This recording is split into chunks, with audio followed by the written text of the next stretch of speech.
네, 박수 감사합니다.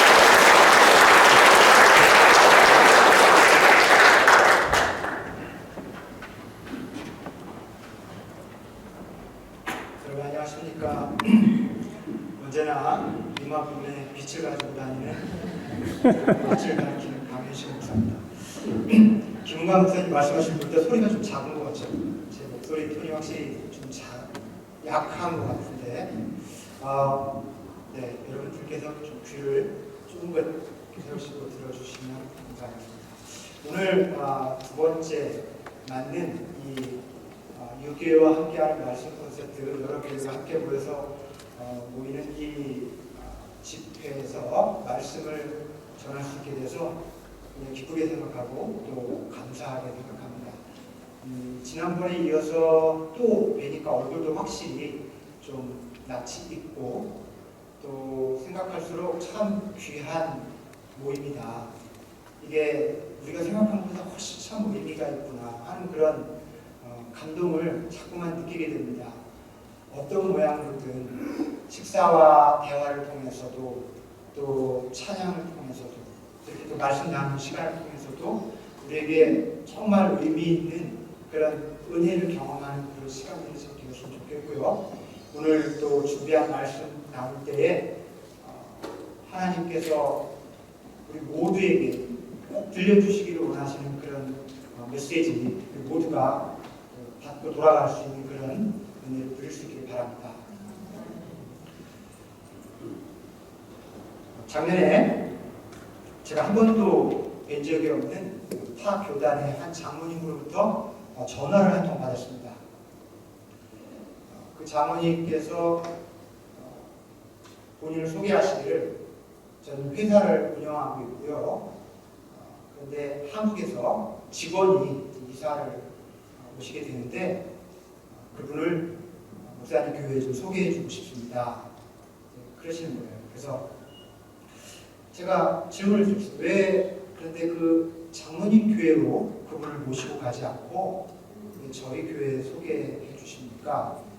그렇게 여쭈었더니 목사님 아무래도 한 그 회사 직원을 같은 교회 이렇게 다니면서 좀 마주한다는 게 사실 좀 불편하지 않습니까?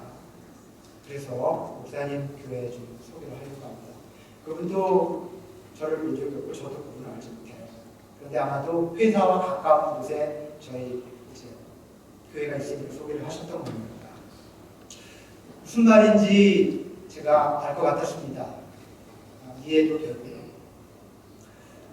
그런데 만일에 우리 교회는 충분히 큰 교회고 이제 목사님 교회는 개척하는 교회니까 이분을 좀 소개해 주려고 합니다. 굉장히 감동이 되었을 것 같은데 어쨌든 굉장히 개인적으로 일단 고맙기는 했습니다만 그러나 한편으로 누구 앞에서도 부끄럽지 않은 그런 떳떳한 그리스도인이었다면 장로님이 굳이 그러실 필요는 없었을 텐데 하는 그런 아쉬움이 진하게 나오는 그런 통화였습니다. 제가 또 오래전에 캐나다에 살 때 24시간 운영하는 그 커피숍에서 나이트 시프트로 일을 한 적이 있습니다. 주인이 한국 사람이고요. 근데 이분이 모든 직원들에게 습관적으로 화를 냅니다. 끝없이 욕을 내뱉고요. 아깝다고 하루 지난 도넛을 팔고 또 땅바닥에 떨어진 냅킨을 다시 쓰게 하고 또 이제 가게에 이제 카메라를 설치해 놓으셔서 놓고 집에 가는 밤에 좀 이렇게 지켜봅니다. 일을 잘하는지. 다음날 아침 와서 이것저것 또 지적도 합니다. 단 한 번도 웃지 않고요. 또 단 한 번도 부드럽게 말한 적이 없습니다. 몇 개월 후에 어느 날 토론토에서 제일 큰 교회에서 목회자들을 위한 행사가 있어서 갔다가 그만 거기서 그분을 배웠습니다. 그분도 놀랐고 저도 놀랐습니다. 그분은 이렇게 양복을 갖춰 입고 어서 오십시오 목사님, 어서 오십시오 목사님 하고 있고 저는 거기다 어디 교회 목사 하고 쓱 들어가고 싶죠. 눈이 동그래지는 거죠. 환하게 웃으면서 영접을 하시다가 제 얼굴을 보고 그만 얼음장처럼 알고 보니까 그분이 그 교회 집사님이셨어요. 그리고 그 행사를 위해서 섬기기 위해서 나와 계셨던 거죠. 여러분, 커피숍에서의 그분과 교회 안에서 활짝 웃고 계신 그분, 누가 둘 중에 진짜 그분일까요? 여러분, 어쩌면 제가 현실, 비즈니스 하는 분들의 현실을 몰라서 그럴지 모르겠습니다. 그렇지만 만약 그렇다고 하면 제가 알고 있는 바를 말씀드리고 싶습니다. 여러분, 그리스도인이란 일터와 교회에서 다른 삶을 사는 사람이 아닙니다. 보이는 곳에서든지 보이지 않는 곳에서든지 동일하게 행동하는 사람이 그리스도인입니다. 그것이 제가 알고 있는 바입니다. 정말 주님을 모시고 사는 사람이라면 일터라고 해서 교회와 다르게 행동할 리가 없고, 보이지 않는 곳이라고 해서 보이는 곳과 다르게 행동할 리가 없습니다. 주님을 필요에 따라서 on and off 이렇게 시키는 사람을 그리스도인이라고 말하지 않습니다. 아마 여러분들도 익히 자주 접하는 뉴스고 하겠습니다만, 한국 뉴스를 보다 보면 요즘 사회적으로 명망이 높은 사람들이 부끄러운 일에 연루되어서 뉴스를 타는데 상당수가 크리스찬들입니다. 유명한 교회 목사님이 학력 위조를 하고, 또 신학 교수가 어린 딸을 때려서 죽인 일도 있고, 또 경제사범으로 감옥에 가는 그런 크리스찬들이 너무 많습니다. 정말 총체적인 난국입니다. 이때 우리가 가져야 될 자세는 그런 것들을 보면서 남의 일처럼 이렇게 하고 만다든지 쑥덕거린다든지 하기보다는 나는 어떤가, 우리 자신을 살피는 것이 참 중요합니다. 기독교의 영적 자세라고 하면 언제든지 모든 것을 거울로 보는 것입니다. 어떤 정말 부끄러운 어떤 사람을 보면 거울처럼 내 모습을 되돌아보는 자세, 그게 바로 영적인 자세고 크리스찬들이 가져야 될 자세입니다. 오늘 이 시대에 너무나 많은 부끄러운 모습들, 크리스찬, 그리스도인이라고 말하기 부끄러운 모습들은 저 밖에 있는 어떤 사람들의 모습이 아니라 우리 모두의 모습일 수 있습니다. 나의 모습일 수 있습니다. 다른 사람은 그만두고 나에게도 혹 그리스도인이라고 하기에 부끄러운 그런 나만의 작은 이야기들이 있을지도 모르겠습니다. 우리가 모두 겸손히 우리의 모습을 살피는 그런 살피자는 그런 차원에서 저는 오늘 말씀의 제목을 그리스도인은 누구인가? 라는 좀 근본적인 그런 주제를 가지고 말씀을 여러분과 나누려고 합니다. 오늘 같이 읽은 본문을 통해서 보신 것처럼 그리스도인이란 이 크리스찬이라고 하는 말이 처음 사용되는 것은 안디옥 교회죠. 아까 식사하면서 보니까 이 근처에 있는 안디옥 교회에서 오신 교우들이 계시던데 거기서부터 시작되었습니다. 크리스찬이라는 말. 안디옥 교회라는 이름, 그래서 참 많이들 좋아하죠. 안디옥은요, 당시 50만이 넘는 인구들이 산 거대한 도시였습니다. 유대인들도 굉장히 많이 살았고요. 터키 중남부, 지금은 시리아와 레바논 접경 지역쯤 되는 그런 곳에 있는 고대 도시인데요. 지금은 뭐 흔적도 없이 아주 작은 초라한 도시지만 과거 고대 2000년 전에는 어마어마하게 큰 도시였습니다. 지금도 50만이면 큰 도시죠. 거기에 유대인 이민자들도 굉장히 많이 살았고, 또 그 밖에 다른 민족들도 많이 모여서 사는 거대한 국제 도시였습니다. 그 당시에 스데반이라고 하는 초기 예수를 따르던 사람들 중에 중요한 리더가 예루살렘 지역에서 피살당한 거죠. 우리만 순교를 당했죠. 그 사건은 예루살렘에 있는 초기 크리스찬들에게 굉장히 충격적이었습니다. 그 사건으로 인해서 크리스찬들이 좀 흩어져요. 그렇게 흩어진 사람 중에 안디옥에 왔다가 안디옥에 있는 유대인들에게 예수가 이런 분입니다 라고 전하는 것이 계기가 되어서 예수 믿는 사람들이 생겨나기 시작합니다. 그 소식을 듣고 예루살렘에 있던 예수님의 제자들, 사도들, 직계의 사도들이 거기에 바나바라고 하는 책임 있는 지도자를 파송하죠. 바나바가 가서 사역하면서 크리스찬들이 아주 많이 늘어나게 됩니다. 바나바는 또 좀 문제가 있고 아직까지는 좀 질문이 있는 사울이라는 사람, 나중에 바울이 될 사람이죠. 그 사람을 불러서 같이 동역을 합니다. 바울과 동역하면서 안디옥은 예루살렘 교회와 더불어 초대교회에서 가장 커다란 양대 산맥과 같은 교회를 이루게 됩니다. 안디옥 사람들은요, 예수를 그리스도로 믿는 사람들을 향해서 조롱조로 크리스찬, 그리스도인이라고 불렀습니다. 그런데 점차 예수 믿는 사람들은 스스로 자신들의 이름을 자랑스럽게 그리스도인이라고 부르게 되죠. 이 사람들이 바로 오늘날 2000년이 지난 오늘 우리들을 크리스찬이라고 부르게 했던 바로 그 최초의 사람들이었습니다. 그리고 그들은 대단히 독특한 사람들이었습니다. 매우 특별한 사람들이었습니다. 그들은 어떤 사람들이었을까요? 우선 먼저 그들이 어떤 사람이었는지 우선 아예 선언을 하고 시작하겠습니다. 그들은 새로운 복음을 믿는 사람들이었다. 한번 따라해 보실까요? 새로운 복음을 믿는 사람들. 새로운 복음을 믿는 사람들. 이렇게 시켜놓고 그 사이에 물을 먹더라고요.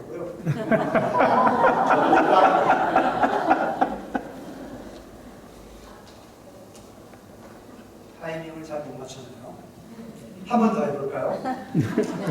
새로운 복음을 믿는 사람들. 새로운 복음을 믿는 사람들. 기억합시다. 그리스도인이란 누구였느냐? 새로운 복음을 믿는 사람이었다. 자, 복음이면 복음이지 새로운 복음은 또 뭘까? 이런 질문이 생깁니다. 기독교의 복음은 새로운 복음입니다. 자, 이 말은 오래된 복음이 있었다는 옛 복음, 낡은 복음이 있었다는 뜻입니다. 이 낡은 복음이 무엇인지를 알아야 새로운 복음의 진수를 알 수가 있겠죠. 그래서 복음이라고 하는 말이 처음 언제 어디서 어떻게 사용되는지를 좀 살펴볼 필요가 있겠습니다. 뭐 우리가 모두들 다 아시는 것처럼 복음이라고 하는 말은 good news, 영어로 good news죠. 헬라어로는 그것도 많이들 아시죠? 유앙겔리온이라고 합니다. 좋은 소식이라는 뜻이죠. 이 말에 역사적인 유래가 있습니다. 기원전 400년경에 페르시아와 그리스 간의 전쟁이 있었습니다. 그리스는 아직 강대하지 못했고 페르시아는 거대한 제국을 이루고 있었습니다. 페르시아가 영토를 확장하느라고 그리스를 침공하는데 그리스는 사실 도시국가들이 이렇게 명맥을 이으면서 살아가고 있었는데 그때 그리스, 아테네와 스파르타라고 하는 작은 두 개의 도시국가가 연합을 해서 거대한 페르시아 군대와 전쟁을 벌이는 거예요. 이 전쟁은 보나마나였습니다. 게임도 안 되는 싸움입니다.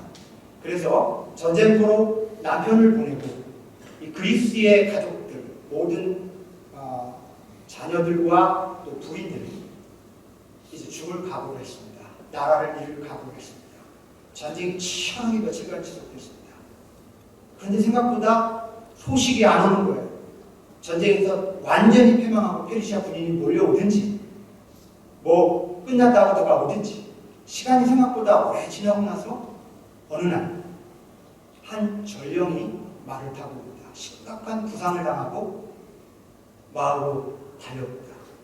그리고는 그리스 그 남은 사람들 향해서 우리가 페르시아 군대를 물리쳤습니다.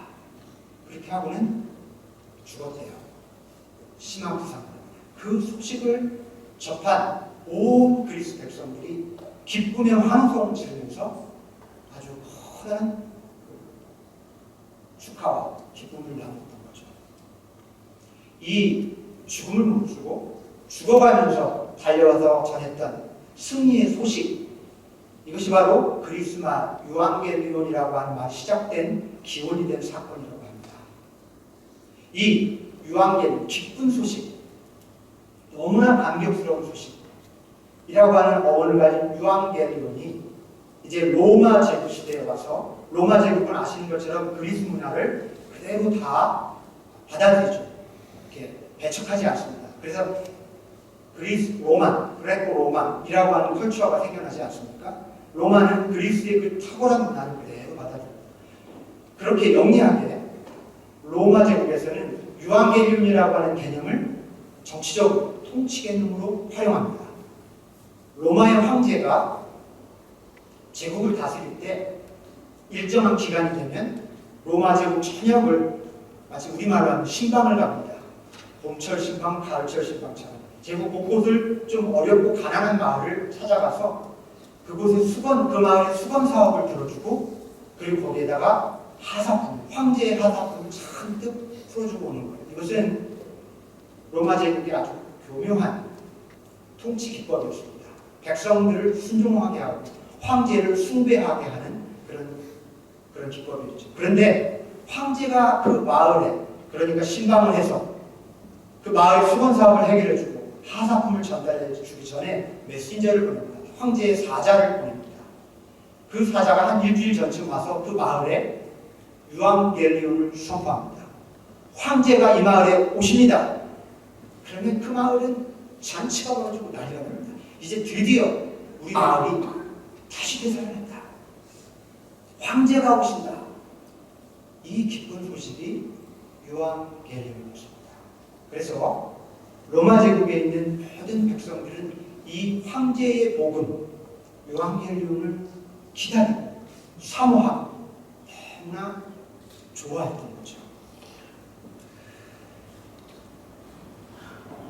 여러분, 로마 제국에서 사용된 복음, 이것은 황제가 우리 마을에 오신다는 소식을 뜻했습니다. 황제가 우리를 부유하게 해주고 우리를 행복하게 해준다는 소식이 복음의 원래 뜻이었습니다. 제국의 시민들은 거의 대부분 이 황제의 복음에 사로잡혀 있었습니다. 그런데 제국 안에서 이 황제의 복음을 기뻐하지 않는 소수의 무리들이 있었습니다. 이상하게 황제의 복음을 기뻐하지 않아요. 그들은 황제가 우리 마을에 오신다고 하는 소식보다 훨씬 더 중요한, 훨씬 더 가치 있고 훨씬 더 기쁜 소식이 있다고 믿었습니다. 그들은 하나님이 우리 가운데 오셨다는 소식을 가지고 있었습니다. 이것은 일종의 패러디였습니다. 복음이란 말은 일종의 황제의 복음의 패러디예요. 이 복음이 우리 모두가 아시듯이 예수 그리스도의 복음이고 그들이 바로 크리스천이었습니다. 그리스도인들은 로마 황제가 주는 물질적인 풍요라고 하는 복음을 떠나서 하나님이 우리를 이토록 사랑하신다고 하는 영적인 복음, 전혀 새로운 복음에 사로잡혔던 사람들입니다. 그러므로 그리스도인은 누구인가? 라고 묻는다면 물질적인 풍요라는 이 세상의 복음, 또 황제의 복음을 떠나서 예수 그리스도로부터 시작된 새로운 사랑의 복음을 믿는 사람들이라고 그렇게 말할 수가 있는 것입니다. 우리가 같이 했죠? 새로운 복음을 믿는 사람들, 이런 뜻입니다. 오늘 우리가 살아가는 시대는 신로마 제국이라고 불리는 시대이기도 합니다. 특별히 우리가 사는 이 미국 땅, 얼마나 풍요롭습니까? 넉넉합니까? 그래서 팍스 로마나 팍스 아메리카나 그렇게 말해요. 로마 제국과 미 제국 그 역사학자들과 문명을 연구하는 사람들이 그걸 비교합니다. 그리고 유사성을 자주 얘기합니다. 그만큼 로마 제국도 그 고대에 2000년도에 찬란한 문명을 꽃피웠고요. 오늘 지금 이 시대에 우리가 살아가는 이 미국 문화도 굉장히 번영으로 가득 차 있습니다.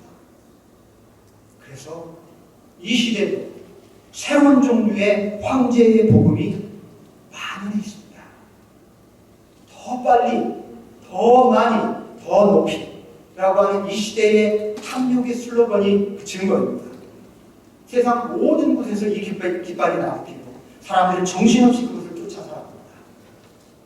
많은 신앙인들조차 새로운 복음을 믿는다고 하는 신앙인들조차 고민 없이 새로운 종류의 황제의 복음에 휩쓸려 가게 합니다. 이 복음이 세상 구석구석을 점령한 시대에 우리가 살고 있다는 거죠. 자, 만일 우리가 진실로 예수를 믿는 그리스도인이라면 황제의 복음을 거절하고 예수의 복음을 따라서 살아가야 합니다. 그리스도인은 인생을 겨우 성공하고 부자가 되기 위해서 사는 사람들이 아닙니다. 그보다 훨씬 멋진 인생의 목적을 가지고 사는 사람들이 크리스찬입니다. 그리스도인은 이 무서운 경쟁의 바다에서 살아남고 겨우 서바이벌 하기 위해서 이 인생을 송두리째 바치는 사람들이 아닙니다. 그보다 훨씬 더 고귀한 복음의 가치를 실현하기 위해서 인생을 살아가는 사람들입니다. 그들이 그리스도인입니다. 여러분 믿으시겠습니까? 하나님이 인간이 되시기까지 우리를 사랑하셨다는 예수의 복음은 우리에게 세 가지를 촉구합니다. 첫째는 나는 부족하지만 이토록 부족하지만 하나님이 나를 이렇게 사랑하셨으니 그럴 만한 가치가 있는 존재이기 때문에 나는 이 인생을 살아가는 동안 나라고 하는 존재를 더 아름답고 더 성숙한 존재로 갖고 가도 최선을 다해야 된다는 겁니다. 하나님이 우리를 사랑하신다는 말의 의미예요. 그냥 하나님이 나를 사랑하신다는 말은 그렇구나 아멘이 아니라 나 같은 사람을 그러면 내가 나를 이렇게 내팽개쳐 두어서는 안 되겠구나. 나를 더 가꾸고 이 하나님이 이렇게 나를 가치 있는 존재로 여겨주시니 내가 나를 더 성숙하고 더 온전한 존재로 갖고 가겠구나 하는 촉구가 그 복음에서 나옵니다. 두 번째가 하나님은 나만 사랑하신 게 아니라 너도 사랑하신다는 사실. 그렇기 때문에 이웃을 사랑하고 용서하며 살아야 합니다. 왜 이웃을 사랑하고 용서해야 하느냐? 하나님이 나만 사랑한 게 아니거든요. 나하고는 전혀 다른 참 함께하기 힘들어 보이는데 그 사람도 하나님이 사랑하셨대. 그러니 내가 함부로 그를 미워하거나 멀리해서는 안 된다는 사실을 또 촉구합니다. 또 복음은 하나님이 인간이 되셔서 우리를 사랑하시기까지 여기 오셨다고 하는 말. 이 세상을 하나님이 이처럼 사랑하셨으니 우리도 이 세상을 더 정의롭고 더 아름다우며 더 좋은 세상으로 만들어 가는데 어떻게 하지? 투신해야 합니다. 무슨 운동을 벌여서가 아니라 내가 살고 있는 그 삶의 반경 안에서 충분히 우리는 이런 일을 해낼 수 있습니다. 이렇게 새로운 복음의 가치를 실현하는 사람을 크리스찬이라고 부릅니다. 우리 모두 이 시대에 진정한 새로운 복음의 가치를 실현하는 그리스도인들이 될 수 있기를 주님의 이름으로 축원합니다. 아멘. 자, 그리고 그리스도인은 누구냐? 다시 한번 질문을 던져보겠습니다. 그리고 여러분 한번 또 따라합시다. 그리스도인은 새로운 자유를 누리는 사람들. 새로운 자유를 누리는 사람들. 새로운 자유를 누리는 사람들. 자, 눈치가 빠르고 머리가 좋으신 분들은 또 새로운이 들어갔네. 그러면 낡은 건 뭘까? 이런 질문을 탁 하시면 제가 입이 조금 덜 마를 것 같아요. 조금 여유 있게. 자, 다시 한번 합니다. 새로운 자유를 누리는 사람들. 새로운 자유를 누리는 사람들. 밥이 너무 맛있었어요. 자꾸 물이 먹힙니다. 초기 크리스찬들은, 초기의 그리스도인들은 서로 다른 두 개의 상반된 두 문화 사이에 끼어서 살았습니다. 하나는 아주 엄격한 유대 율법주의 문화고요. 다른 하나는 대단히 자유로운 로마 제국의 문화였습니다. 유대 율법주의 문화, 로마 제국의 문화 굉장히 상반됩니다. 아시다시피 첫 크리스찬들은 대부분 주이시였습니다. 유대교에 귀한 아주 신실한 유대교인들이었습니다.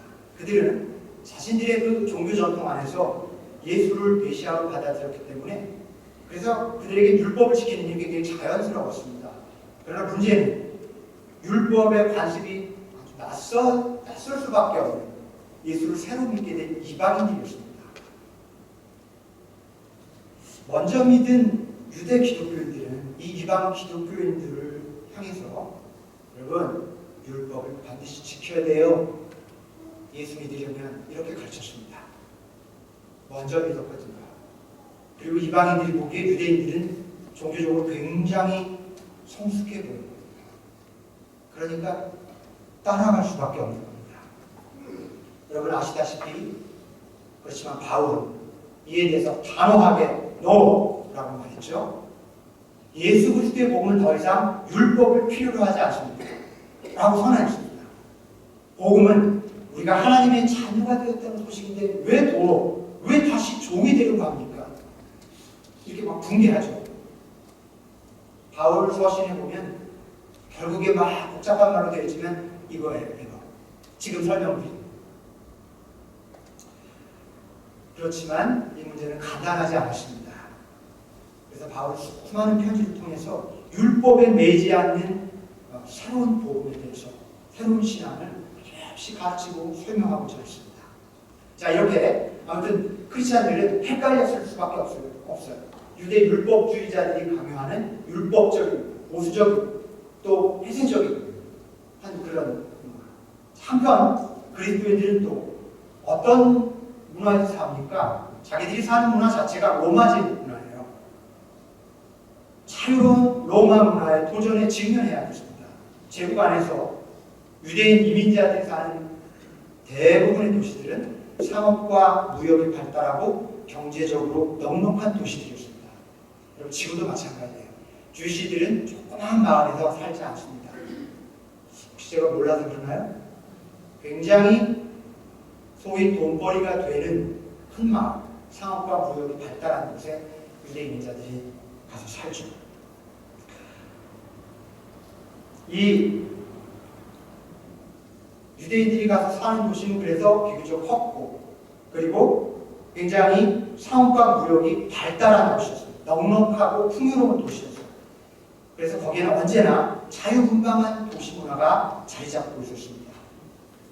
여러분 로마 제국에 대한 특별한 공부를 조금만 해보면 로마 제국이 저도 아주 조금밖에 들여다보지 않았는데도 정말 놀랄 정도로 대단한 문명을 이룬 그런 제국이었습니다. 그런데 놀랄 정도로 쾌락산업이 발달했었습니다. 아마 저 유럽 지역을 이렇게 성지순례를 하고 여행하신 분들은 아마 다 눈으로 보셨을 겁니다. 그들의 문화는 부인을 열어둘 수도 있었고 또 도시의 중심부에는 거의 예외 없이 아주 목욕탕들이 많았고요. 목욕탕은 언제나 율람촌이 같이 이렇게 개발되어 있었습니다. 그리고 에베소라고 하는 도시에 가보면 거기에는 지금도 7대 불가사이라고 하는 거대한 신전이 있어요. 아데미 신전인데 아데미는 여신입니다. 이 여신을 숭배하는 사제들은 여자들이었어요. 그리고 이 아데미 신전에서 예배드리는 일은 뭐냐면 그 여사제들과 성적 관계를 맺는 일이에요. 그러니까 이 욕망에 불타는 사람들에게 얼마나 달콤한 종교 생활이었겠습니까? 욕망의 꽃을 달아주는 종교가 로마 제국 한가운데 떡하니 있는 거예요. 그러니 얼마나 쾌락적으로 그렇게 살았겠습니까? 사회 분위기 전체가 쾌락을 살도록 권장하는 그런 사회였던 거죠. 한편으로는 철저하게 율법을 지키면서 아주 그렇게 살아가는 유대 율법 문화와 한편으로는 마음껏 쾌락을 즐겨도 되는 문화 사이에 크리스천들이 살고 있었습니다. 영적으로 심각한 공경을 겪을 수밖에 없었을 거예요. 어떤 그리스도인들은 그래서 유대 율법주의 쉽게 따라가고 어떤 그리스도인들은 이런 로마의 자유로운 풍습을 막 따라하면서 예수를 믿었어요. 바울은 바로 이런 딜레마에 빠진 초기 그리스도인들을 향해서 새로운 메시지를 선포합니다. 그는 갈라디아서 5장 13절에서 이렇게 말합니다. 우리 한번 다 같이 찾아봅시다. 갈라디아서 5장 13절.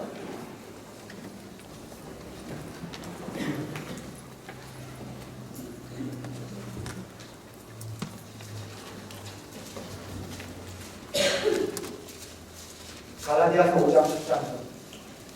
제가 가지고 있는 성경은 세번역 성경입니다. 그래서 제가 읽어드리겠습니다.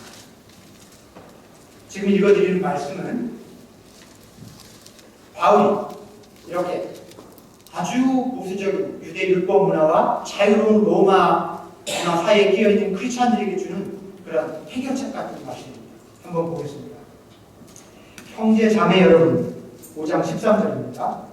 형제 자매 여러분, 하나님께서는 여러분을 부르셔서 자유를 누리게 하셨습니다.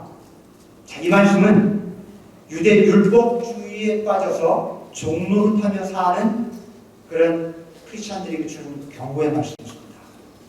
그 다음 말씀입니다. 그러나 여러분은 그 자유를 육체의 욕망을 만족시키는 구실로 삼지 마십시오. 이 부분은 로마 제국의 자유로운 그런 쾌락주의에 빠지지 말라는 경고입니다. 그 다음에 아주 의미심장한 결론적인 대안을 이렇게 제시합니다. 사랑으로 서로 섬기십시오. 이 말 앞에 이것이 생략되었다고 합니다. 그러므로 여러분은 그 자유를 가지고 사랑으로 서로 섬기십시오. 참된 그리스도인은 종처럼 자유를 빼앗긴 율법주의적인 삶을 사는 사람들도 아니고 마음껏 자기 즐기고 싶은 대로 만족을 쫓아 사는 그런 자유로운 삶을 사는 사람도 아니라는 바울은 제3의 길을 제시해 줍니다. 그것은 하나님이 주신 자유를 가지고 사랑으로 섬기는 삶을 사는 겁니다. 억지로 마지못해서 섬기는 게 아니라 나에게 주어진 자유를 가지고 사랑으로 섬기는 삶을 선택하는 것입니다. 그것은 전혀 새로운 종류의 삶의 방식이었습니다. 바울은 이 길이 참 그리스도인이 가야 할 길이라고 가르쳤습니다. 하나님께서 내게 자유를 주셨어요. 그러니 율법의 종로 할 필요 없습니다. 그러니 이제 신나게 자유롭게 살아도 되느냐? 그러지 말라고 그러죠. 막 신나게 자유롭게 하나님이 나를 사랑하시고 구원하셨으니 자유롭게 살아야겠다. 율법으로부터 해봐. 와 했는데 바울이 뭐라고 해요? 잠깐만 그 자유를 가지고 육체의 욕망을 만족시키는 그런 방식으로 살지 말아라. 그 자유를 가지고 내가 가진 자유를 반납해라. 이렇게 얘기하는 거예요. 얼마나 중요한 말씀인지 모릅니다. 크리스찬이란 하나님께서 주신 자유를 가지고 내 자유를 반납하는 거예요. 무엇을 위해서? 사랑으로 섬기기 위해서, 사랑하기 위해서. 이게 크리스찬인 거예요. 20세기의 가장 영향력 있는 신학자로 불리우는 폴 틸리히라고 하는 사람이 있습니다. 아마 아시는 분도 계시고 모르시는 분도 계실 텐데 이 폴 틸리히라고 하는 사람은 지금 바울이 말한 이 가르침을 조금은 어려운 말이지만 이렇게 멋지게 설명하고 있어요. 타율의 삶, 자율의 삶, 신율의 삶, 하는 개념으로 풀어서 설명합니다. 타율, 자율, 신율. 타율, 자율 아시겠죠? 뭔지. 신율이라는 말에 조금 생소하실 겁니다.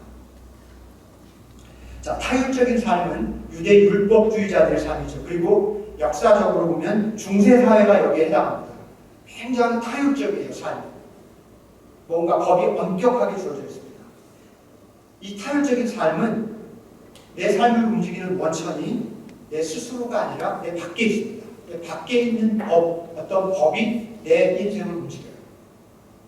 하나님이 치실까봐, 벌받을까봐 법을 지키면서 살아가는 사람들입니다.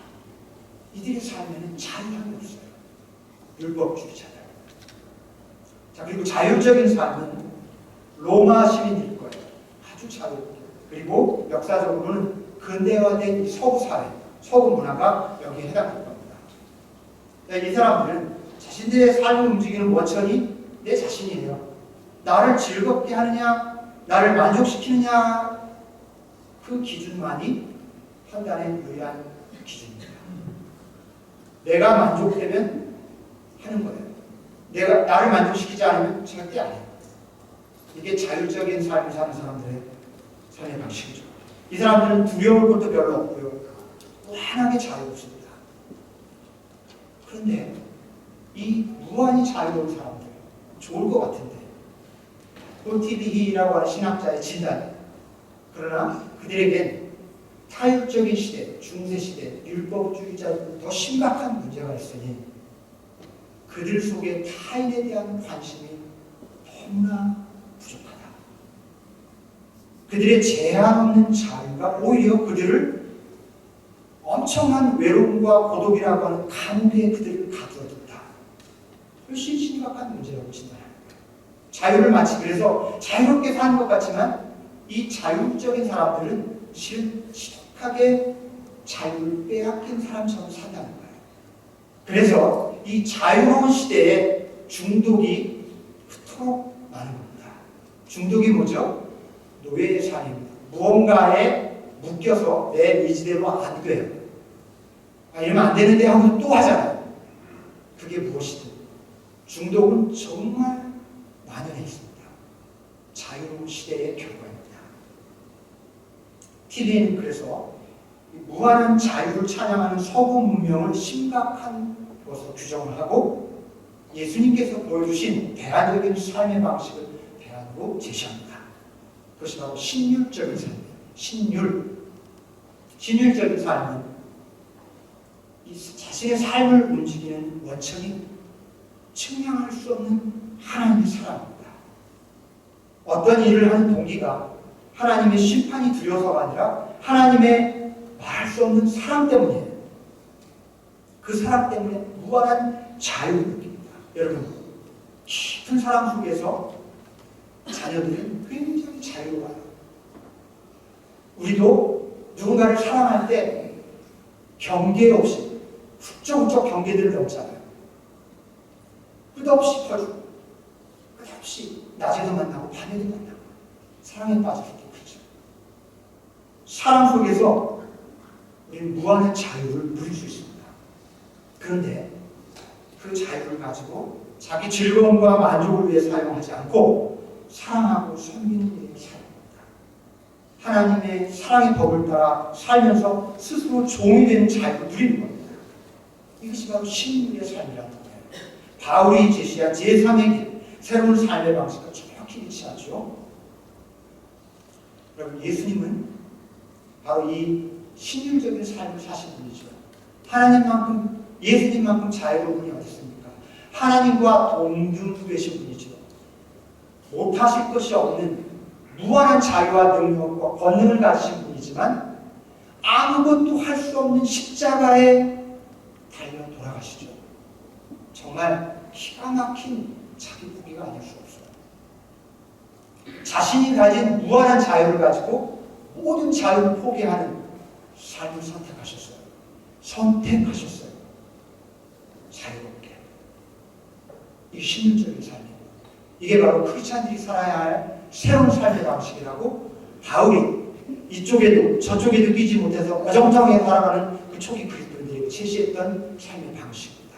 그리고 그리고 오늘 우리가 걸어가야 될 길입니다. 여러분, 우리도 그런 시대에 끼어 있어요. 한편으로는 열심히 예수 믿어야 되는데 하면서 나도 모르게 율법적으로 살아가면서 예수 믿는 일이 종록한 것 같은 그런 마음을 가질 때 느껴질 때가 있습니다. 우리 신앙의 날을 오르가며 그거 건강한 신앙이 아닙니다.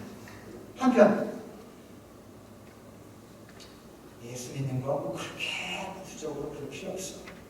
누리고 다 누리고 뭐 경계가 없이 세상과 다 즐기면서 살아가는 그런 삶. 그것도 그렇게 건강한 삶이 아닙니다. 진짜 건강한 삶은 신률적인 삶. 내가 비록 자유하지만 내 자유를 내려놓고 사랑하는 일에 기꺼이 스스로 나를 바치는 삶. 이게 진짜 건강한 삶이고 우리가 살아가야 될 시대의 대안적인 신앙의 길이 아닐까 싶습니다. 여러분, 사실 저는 우리 교회 안에서 우리 교인들을 보면서 그런 거 경험해요. 아마 여러분 교회에서도 마찬가지일 겁니다. 가만히 생각해보면 우리는 신률적인 삶을 살고 있어요. 우리가 주일 아침에 늦잠을 잘 수 있어요. 우리가 주일날 골프 치러 갈 수 있지 않습니까? 더 즐기고 더 놀 수 있습니다. 그런데 그 자유 기꺼이 포기하죠. 목사님이 협박했습니까? 안 나오면 내가 가만 안 둬? 이러십니까? 그러지 않죠. 그러지 않아요. 그러나 우리 안에 있는 그 어떤 기쁨과 자유가 나로 하여금 그것을 포기하게 합니다. 누가 시켜서가 아니라. 그런 자유를 다 내려놓고 하나님을 예배하기로 선택합니다. 내가 나를 위해서 더 쓸 수 있는 돈을 하나님께 드리기로 내 자유를 내려놓습니다. 내가 나만을 위해 살 수 있지만 가난하고 어려운 이웃을 위해서 내가 시간을 할애하고 물질을 할애하고 사람을 나눠주기로 결심합니다. 이 모든 것이 신률적인 삶의 흔적들이에요. 얼마나 귀한 신앙인지 모릅니다.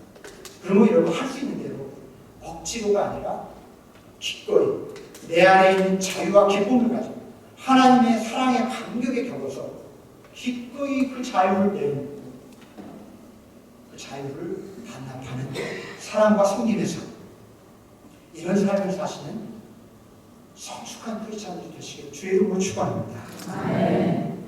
세상은 하나님 없이 사는 자유를 누리려고 하지만 우리 그리스도인은 하나님과 함께 사는 자유를 누립니다. 여러분, 하나님 없이 사는 자유 재밌고 멋질 것 같지만 하나님과 함께 사는 자유에 비교할 수 없습니다. 믿으실 수 있기를 바랍니다. 하나님과 함께 사는 자유, 이것이 참 그리스도인 누리는 새로운 자유입니다. 자, 크리스찬은 누구인가? 그리스도인은 누구인가? 다시 한번 따라합시다. 두렵고 떨림으로 자기의 구원을 이루어가는 사람들. 자기의 구원을 이루어가는 사람들. 네, 그리스도인은 두렵고 떨림으로 자기의 구원을 이루어가는 사람들입니다. 바울은 아주 특별한 애정을 가지고 있던 그 빌립보 교회 편지를 쓰면서 이런 당부를 했습니다. 두려움과 떨림으로 자기의 구원을 이루어가십시오. 잘 아시는 것처럼 빌립보 교회는 원래 마케도니아, 그리스 반도 북쪽이죠. 바울의 전도 여행의 계획이 없었죠. 꿈에 계시를 받고 이 소아시아를 건너서 넘어가게 됩니다. 그리고 빌립보라고 하는 도시예요. 빌립보는 은퇴한 로마의 장성들이 사는 굉장히 경관이 멋지고 깨끗한 로마, 작은 로마라고 불릴 만큼 아주 잘 지은 로마적인 도시예요. 그래서 다른 데보다 비교적 유대인 인자들이 적었습니다. 회당도 없었어요. 바울이 전도할 수가 없어서 안식일날 강가로 나가죠. 그러다 거기서 루디아라고 하는 여인을 만나게 됩니다. 루디아를 중심으로 크리스찬들이 생깁니다. 이후 이 만남이 바울 사도의 사역에 아주 굉장한 그 힘이 됩니다. 두고두고 저 밑에 내려와서 고린도 지역을 교회를 개척하고 하면서 어려움을 겪을 때마다 빌립보 교회 후원을 끊임없이 받습니다. 물질적으로 또 정신적으로 여러 가지 면에서. 그래서 바울은 어디 가나 빌립보 교회를 그리워했고 빌립보 교회를 사랑했어요. 이 사람들에게 편지를 빌립보라고 하는 편지를 쓸 무렵 바울은 굉장히 심각한 위기를 맞았습니다. 실제로 바울은 죽을 각오를 하고 있었습니다. 이제 죽을지도 모르겠구나. 하루 앞을 내다볼 수 없구나 싶은 옥중에 서였어요.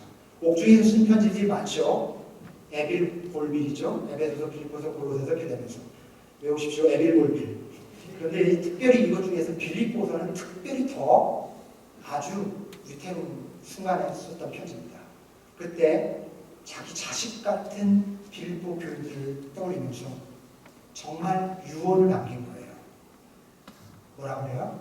두렵고 떨림으로 여러분의 구원을 이루하십시오. 이 한마디 남기고 싶었어요. 두렵고 떨림으로 자기의 구원을 이루하십시오.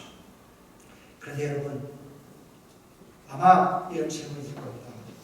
예리하신 분들은 바울의 평소의 가르침과 조금 상반된다.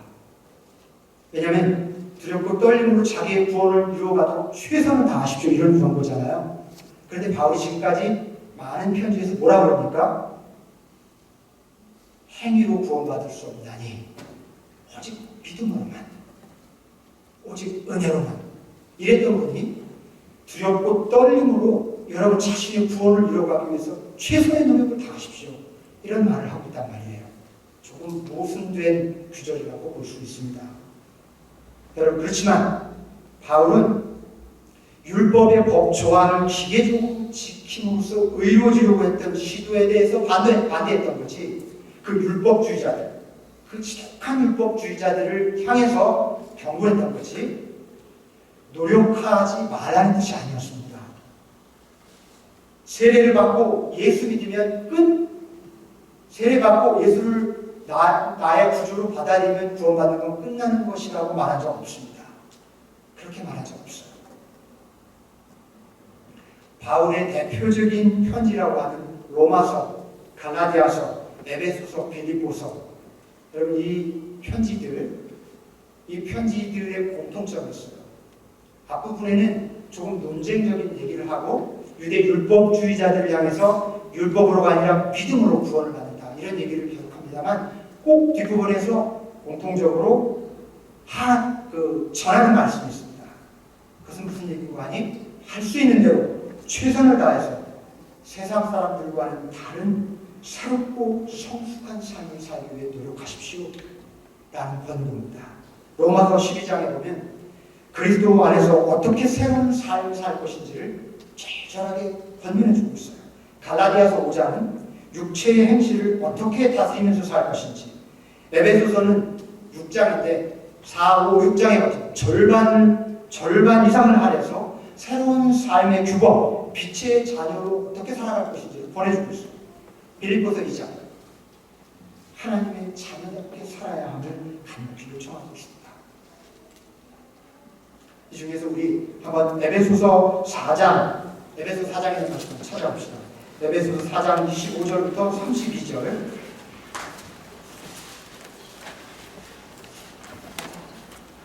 에베소서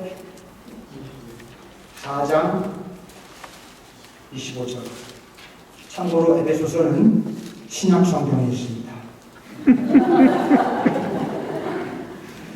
에베소서 4장 25절로 32절까지 비록 그 버전은 다르실지라도 우리 한 절씩 교독하면서 읽겠습니다. 같은 뜻이기 때문에 한번 잘 봅시다.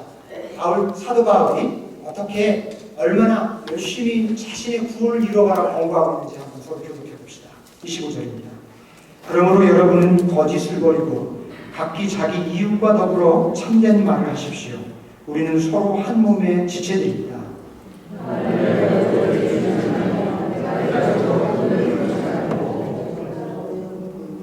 악마에게 틈을 주지 마십시오.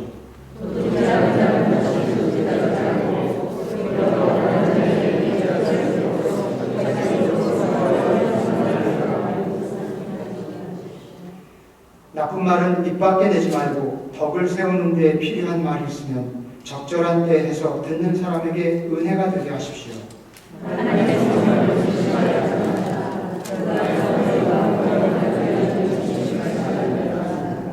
모든 악독과 격정과 분노와 소란과 욕설은 모든 악의와 함께 내버리십시오.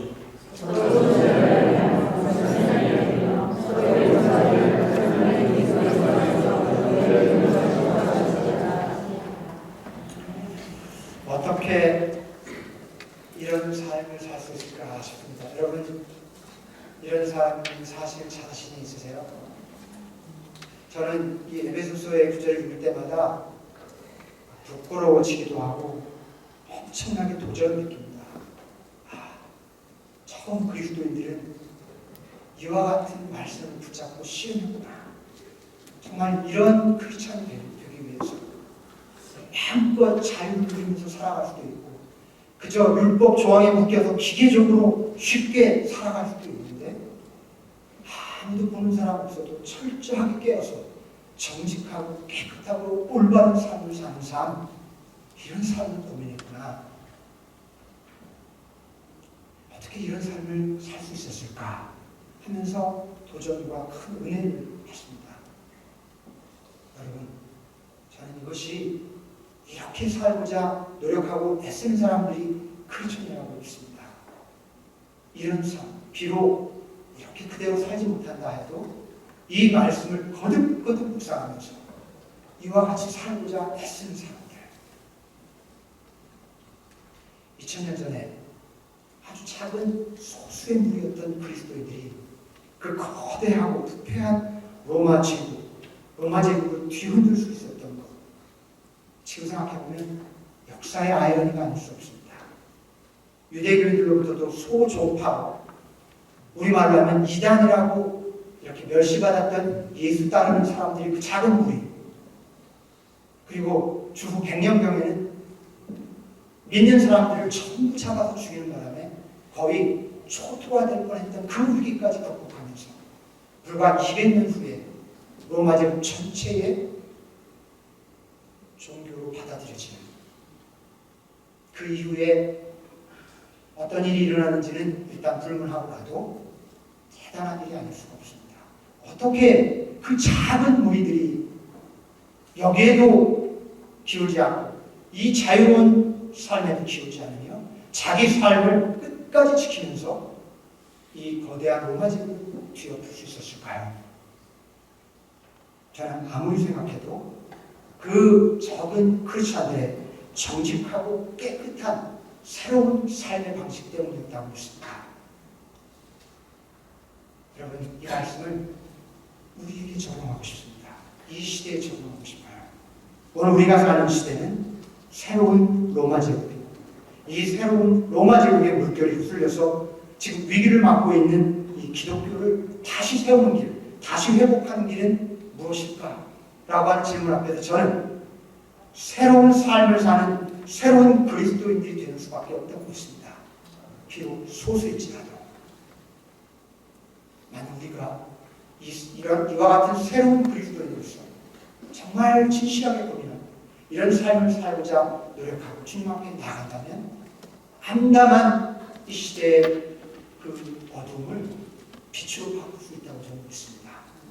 주님은 우리 같은 크리스찬들, 이렇게 노력하고 고민하는 크리스찬들을 쓰셔서 이 세상을 당신의 뜻대로 하나님 나라로 바꿔가리라고 믿습니다. 교회의 희망은 두렵고 떨리는 자기의 구원을 누려가는 이 참 그리스도인들에게 달려있습니다. 브라이언 맥라런이라고 하는 작가는 기독교 작가, 목사였던 분이죠. 메릴랜드에서 목회하다가 지금 전업 작가로 그렇게 글을 쓰시는 분인데, 이분은 뭐라고 얘기하냐면, 오늘날 사람들이 기독교를 외면하는 까닭은 그리스도인들이 belief system, 말하자면 신앙체계, 교리를 허접스럽게 믿고 주장만 할 뿐 그 믿음 바를 살아내는 삶의 모습을 보여주지 못하기 때문이다, 이렇게 얘기했습니다. 교회와 크리스천들이 belief system에만 매여 있는 거예요. 새로운 삶의 방식을 보여주지 못하고 이 세상을 향해서 빌리프 시스템만을 고집스럽게 붙들고 있는 사람들, 이게 크리스찬의 이미지라는 거예요. 아, 크리스찬들, 저들은 이 세상과는 다른 아주 새로운 삶을 사는 사람들, 이런 모습을 보여주지 못한다는 거죠.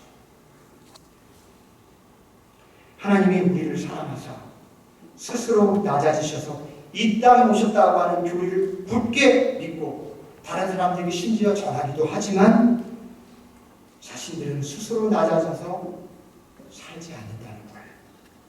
예수님이 나를 사랑하고 용서하셨음을 굳게 믿으면서도 다른 사람을 그렇게 사랑하고 용서하지는 않는 것 같다는 겁니다. 살아계신 하나님을 믿는다고 하면서도 아무도 없는 곳에서는 하나님을 죽입니다. 하나님을 죽은 분처럼 취급하면서 행동합니다. 하나님 없는 것처럼. 어떤 기독교인이 운전을 하다가, 좀 늦은 밤에 운전을 하다가 이렇게 길가에 주차해 있는 차를 이렇게 받았답니다.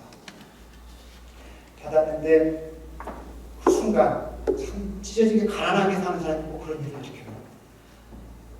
그 순간 아무도 보는 사람이 없어서 그냥 갈까 하는 마음이 들었는데, 또 한편 저 깊은 곳에서 예수님이 지켜보고 있는 것 같은 마음이 확 올라오더래요. 그래서 차문을 열고 나가서 거기 그 차 주인을 수소문해서 만나서 여차저차 해서 제가 이 차를 들이받았습니다. 그랬더니 그렇습니까? 세상에 어쩌면 이렇게 양심적입니까?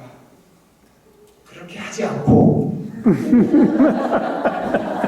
그동안 부실했던 모든 부분을 마치 그 접촉사고 때문에 고장난 듯 견적을 샅샅이 내서 청구를 했다고 합니다. 근데 주변에 있는 사람들이 그래 바보같이 그런 짓을 했어. 뭐 너 혼자 그렇게 잘난 척하고 막 조롱을 하더라고요. 너무 바보가 된 기분이 들었대요.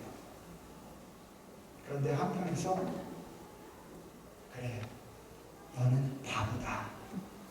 예수님과 함께 사는 바보다. 그런 마음이 이렇게 들어요. 여러분, 예수님과 함께 사는 바보가 되어야 하지 않을까요? 비록 100명이 사는 이 세상에서 99명이 똑똑하게 얌체처럼 살지라도 나 하나 바보처럼 살면 이 세상 바뀔 수 있다고 믿습니다. 크리스찬은 그런 삶을 살아야 진짜 크리스찬입니다. 두렵고 떨림으로 누가 보든 안 보든 겸손히 자기의 구원을 이뤄가는 사람들, 얼마나 멋있습니까? 여러분, 그리스도가 새로워져야 하는 것이 아니라 그리스도인이 새로워져야 합니다. 교회가 새로워져야 한다는 말 뭡니까? 그 교회에 다니는 그리스도인들이 새로워져야 된다는 말이죠. 여러분, 이제 더 이상 기독교 큰일 났어. 한국교회 큰일 났어. 기독교 왜 이래? 라고 말하지 말고 그것이 거울이라고 바라봅시다. 거울처럼. 이게 내 모습이지. 내가 먼저 새로워져야 한다. 그렇게 스스로에게 다짐합시다. 여러분, 우리가 만약에 내가 있는 곳에서, 내 삶의 영역에서 내가 새로워질 수 있다면 우리 하나님께서 이 어두운 시대를 새롭게 바꿔가실 것입니다. 우리를 통해서 우리같이 작고 연약한 굉장한 능력을 갖지 않았을지라도 우리 그 작은 행동, 삶, 신앙, 두렵고 떨림으로 구원을 이루어가고자 하는 그 순전한 신앙이 우리 하나님을 감동시켜서 하나님의 그 손 붙잡고 귀한 일 이루어가실 줄로 믿습니다. 아멘. 이제 말씀을 마무리하겠습니다. 제가 지난번 김혜 목사님 설교하실 때보다 깁니까? 짧습니까? 그 시간에 맞추려고 애를 썼습니다. 어쨌든 짧으면 다행이고요. 길었으면 용서를 구합니다. 그 말씀을 뵙겠습니다. 예수를 믿는다는 것은 예수님이 나의 구주가 되심을 머리와 입술로 동의하는 것이 아니라 예수님이 내 삶의 주인이심을 온 삶과 존재 전체로 동의하는 것입니다. 머리와 입술로만 믿는 그리스도인이 많은 세상에서 온 삶과 온 존재 전체로 예수님의 삶에 동의하고 그분을 따르는 새로운 그리스도인이 나타나야 하고 하나님의 그런 그리스도인을 찾습니다. 새벽교회, 성마가 혹은 알링턴 한인연합감리교회, 그리고 애시번 한인교회, 안디옥교회, 포도원교회, 오늘 제가 일표를 통해서 확인한 교회들입니다. 교우 여러분, 이런 그리스도인 되셔서 하나님이 정말 기뻐하시는 실현 크리스찬 여러분의 가정과 직장과 교회와 사회를 변화시킬 수 있기 바랍니다. 여러분, 그리스도인은 누구입니까? 그들은 황제의 복음을 거절하고 겸손히 예수의 복음을 따르는 사람들입니다. 내 마음대로 사는 자유를 포기하고 기꺼이 낮아져서 사랑으로 섬기며 종이 되는 자유를 누리는 사람입니다. 이미 하나님의 자녀지만 여전히 두렵고 떨림으로 자기의 구원을 이루어가는 사람들입니다. 이들이 참 그리스도입니다. 우리 모두 참 그리스도인이 되어서 이 신 로마 제국에 다시 한번 새로운 하나님의 나라를 이루어 갈 수 있게 되길 주님의 이름으로 간절히 축원합니다.